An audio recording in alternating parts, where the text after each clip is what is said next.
Fala rapaziada esperta do Mundo História, aqui é o professor Bussunda. Hoje nós vamos falar sobre o povo edificador do monoteísmo, o povo lá do Antigo Testamento, os hebreus. Vamos nessa, hui!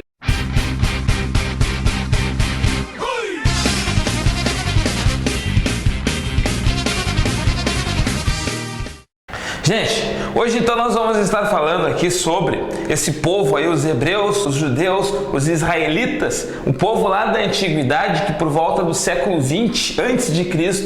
começou a edificar aos poucos o monoteísmo. Mas tu deve lembrar e se dar conta, moçada, que os hebreus, eles vão aos poucos fazendo essa transição para o monoteísmo e nem sempre eles foram monoteístas, visto que antes de se deslocarem para a Palestina, para a Terra Prometida, os hebreus eles viviam no sul da Mesopotâmia, na região da Suméria, nas proximidades de Ur, uma região marcada pelo politeísmo. Mas foi lá por volta do século 20 a.C., na primeira fase dos hebreus, que nós chamamos de a fase dos patriarcas, né, dos chefes das tribos, que eles receberam através de Abraão um chamado de Yahvé, Deus, para que fosse para a Palestina, a Terra Prometida. Abraão estava lá bem tranquilo, era um dos patriarcas, um dos chefes de tribos dos hebreus, e de repente Abraão recebe um anúncio divino. Abraão, Abraão, Abraão, aqui em cima, boca aberta. Oh, quem és?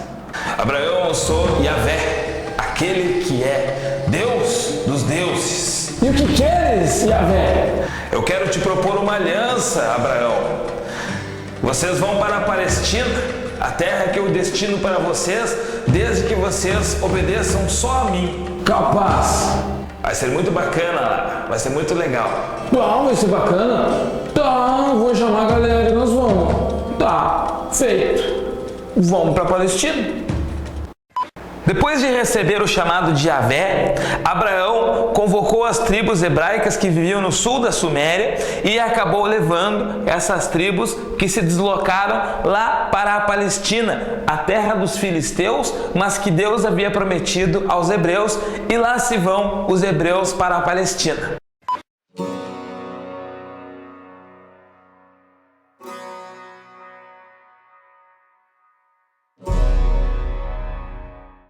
Chegando na Palestina, moçada, os hebreus eles tinham que enfrentar outros povos que existiam lá na região, porque aquela terra não era totalmente desocupada. Lá existiam daí os arameus, os cananeus, os filisteus, os boca suja, sem vergonha, sem vergonha. Depois de algumas lutas, os hebreus acabaram conquistando uma parte da Palestina para si e haviam então se fixado na terra que Deus prometeu para eles. Porém, moçada, a Terra Prometida não era lá essas coisas, a agricultura não era muito fértil, eles passaram por uma época de secas e por isso mais tarde Jacó, um dos líderes dos hebreus, das tribos, um dos patriarcas, ele acabou chamando os hebreus para que migrassem para o Egito. E lá vão os hebreus para o Egito.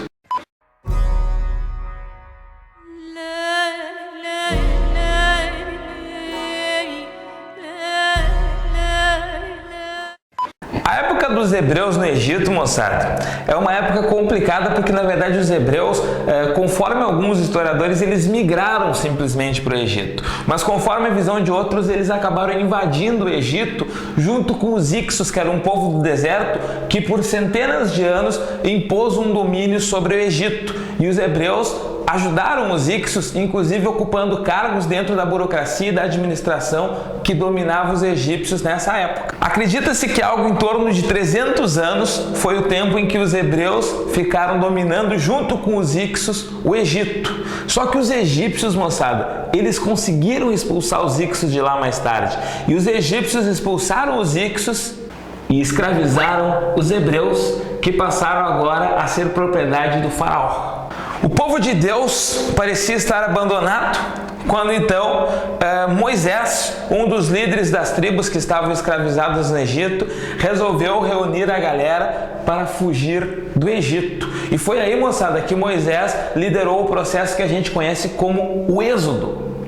Êxodo, fuga, o momento em que os hebreus fogem do Egito, e nós temos aquela passagem fantástica da travessia do Mar Vermelho, que se abriu para que os hebreus passassem e depois fechou-se novamente, aniquilando com as tropas do faraó que perseguiam os hebreus.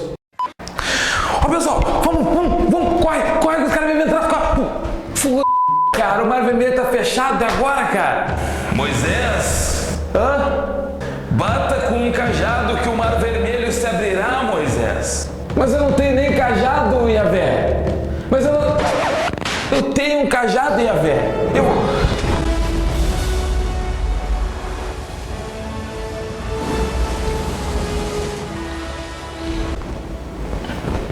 Vamos, galera, abriu, vamos. Rapaziada, essa é uma passagem bíblica. Moisés bateu com o cajado, abriu-se o Mar Vermelho e os hebreus fugiram. A partir daí, eles ficaram por 40 anos perdidos no deserto do Sinai, tentando retornar para casa.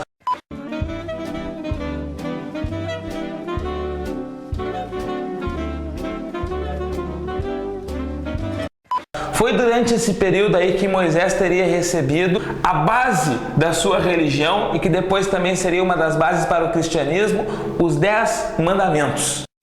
Bussunda, o negócio dos 10 mandamentos ali, aquele negócio que tem lá, não cobiçar a mulher do próximo quando o próximo está muito próximo, uma coisa assim, né? É algo assim. Na verdade, moçada, pouca gente, né, hoje, se tu fizer uma pesquisa na rua, vai saber sobre os 10 mandamentos. Tu sabe, aleatoriamente, que tem lá: não matarás, não cobiçarás a mulher do próximo, honrarás pai e mãe, não tomarás o santo nome de Deus em vão, honrarás os dias santos e o dia do Senhor. Moçada, a gente de repente não sabe os 10 mandamentos, mas teve uma questão muito interessante que caiu esses tempos em uma universidade do centro do Brasil, que falava do seguinte: qual a relação dos 10 mandamentos com os dias atuais? Não matarás. Tu não pode sair matando. É proibido por lei.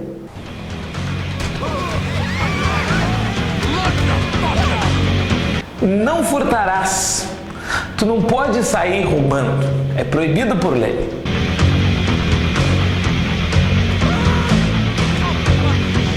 Guardarás os domingos ou o dia do Senhor e os dias santos. A legislação trabalhista prevê que o trabalhador tem um dia da semana de folga, preferencialmente o domingo ou o sábado, conforme for a sua religião. Apesar, moçada, de vivermos num estado laico, né, num estado que não tem um vínculo direto com a religião, a gente ainda tem influência na nossa base de moral e ética, e que isso acabou respingando na jurisdição dos 10 mandamentos que Moisés recebeu, biblicamente falando, lá durante a travessia do Sinai, os 40 anos do Êxodo. Os hebreus conseguiram voltar à Palestina, e de novo lá na Palestina estão os arameus, os cananeus, os filisteus, os cifudeus.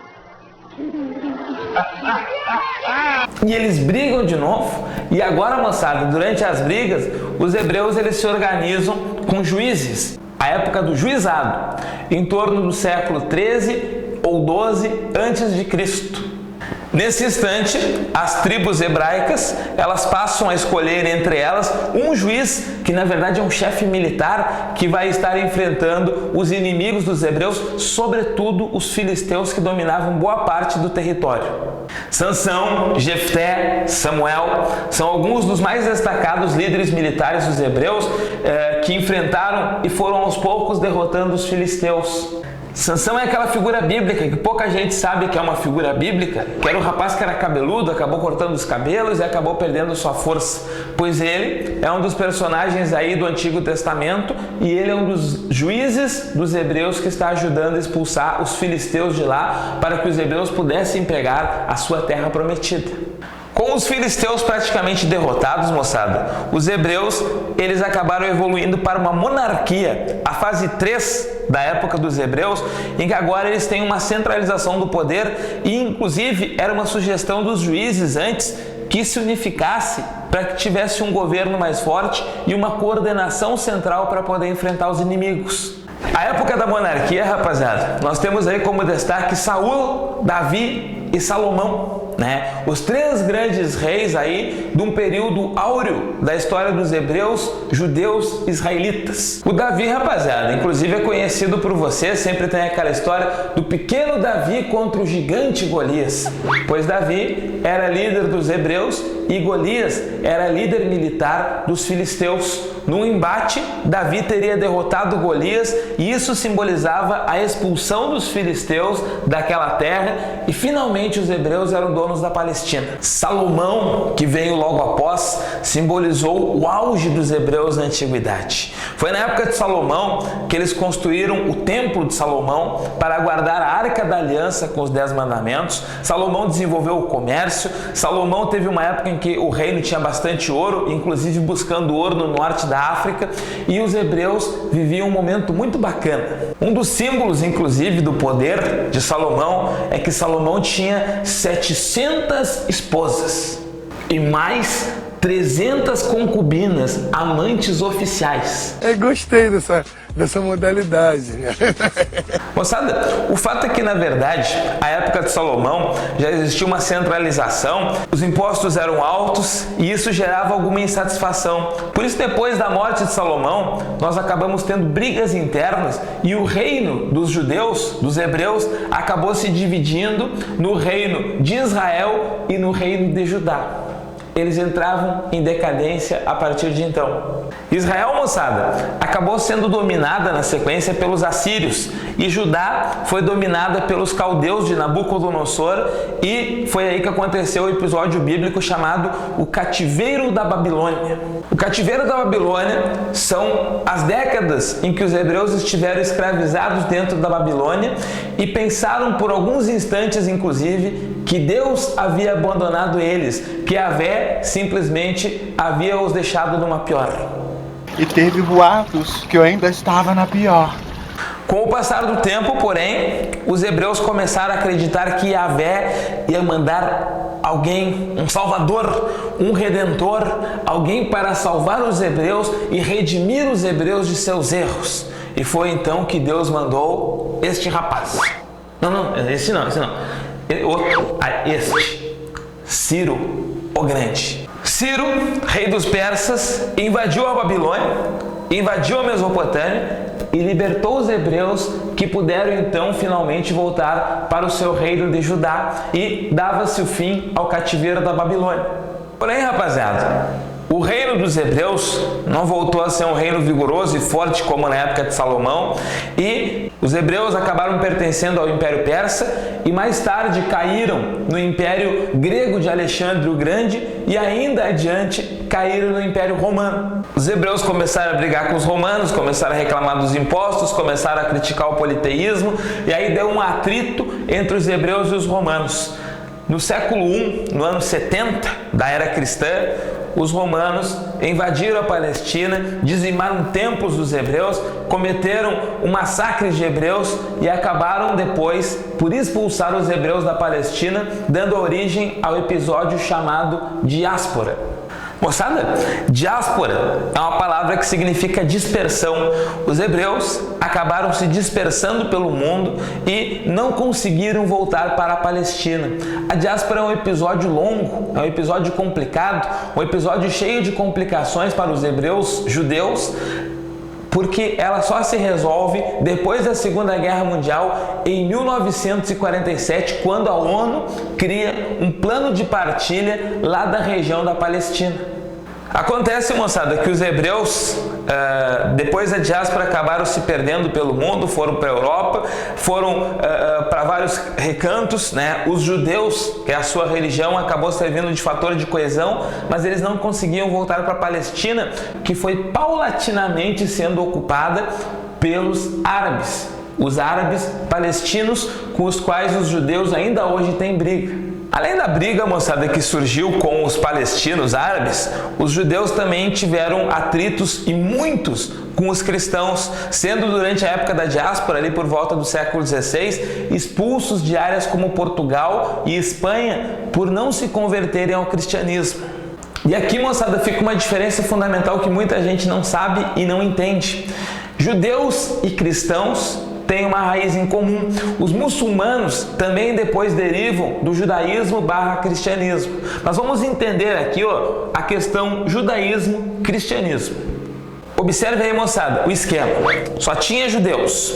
Eram judeus que de repente começaram a esperar que viria um Salvador. Agora sim, Cristo. Só que, moçada, quando Cristo veio, alguns judeus começaram a defender que ele era o Filho de Deus.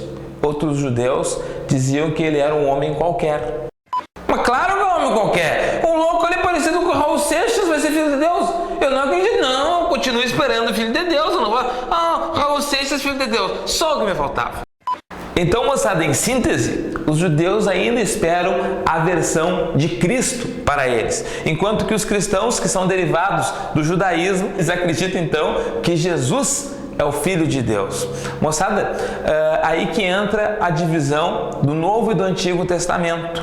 O Antigo Testamento, basicamente, ele traz a história dos hebreus. Uma parte dele, a Torá, é também comum aos cristãos.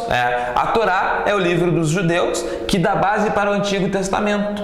Porém, no Antigo Testamento, cristãos e judeus concordam. Mas e no Novo? O Novo Testamento, moçada, é um livro que fala basicamente da vida de Jesus e é escrito ou ditado pelos seus apóstolos. Aí os judeus não acreditam no Novo Testamento porque eles não acreditam em Jesus. E aí voltamos à questão da diáspora. Os hebreus foram expulsos da Palestina pelos romanos no século I. E tu imagina esses hebreus na Europa medieval sem poder voltar para a Palestina e tendo que explicar para as autoridades da igreja cristã que eles não acreditavam em Cristo. Os caras se ferraram.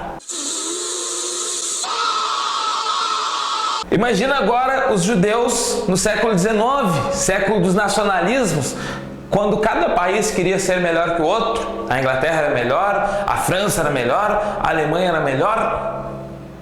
E os judeus não têm um país. Os judeus não acreditavam em Cristo, os judeus não tinham um país.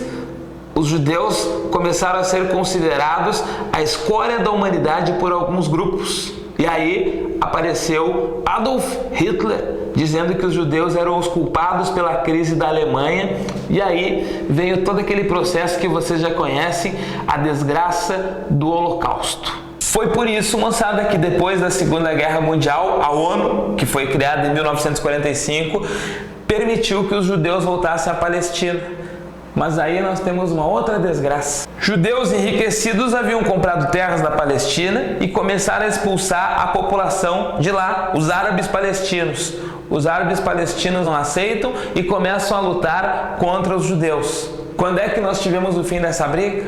Não tivemos. Até hoje, moçada, existe uma briga constante lá nos territórios palestinos entre os judeus, que biblicamente deveriam ser os donos daquela terra prometida, e povos árabes que se estabeleceram lá ao longo do tempo e que tiveram conflitos com os judeus a partir aí do final da Segunda Guerra Mundial.